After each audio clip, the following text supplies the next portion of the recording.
Video 27, we're going to talk about how to measure a cylinder bore on a two-stroke. This is very specific to a two-stroke.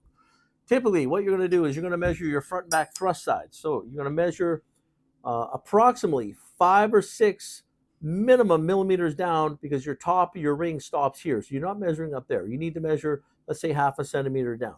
You're going to measure front and back. Then you're going to measure this way to see if you have an oval cylinder out of round situation. That's where you're going to be doing your measurements.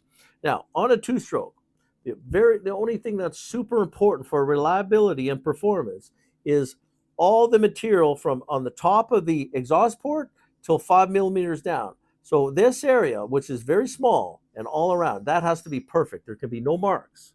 There can be typically no unroundness. Those are your key sealing areas for a two-stroke for compression and longevity. Anything else, marks under here or big holes in the factory holes in the cylinder, don't really have much effect on the performance or the reliability. So that's your key area. Now, what else you want to check here is you want to check the bottom to see if you have a taper issue, which means you have a lot of wearing down here from scuffing of the piston.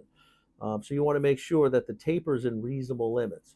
But with the NicaSil cylinders, generally they're very good.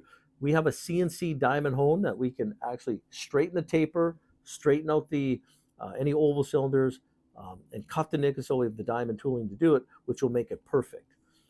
But I want to just show you the key measuring points. So front and back, sides, and then you're going to measure the skirt area down here to see if it's tapered. Those are your key things.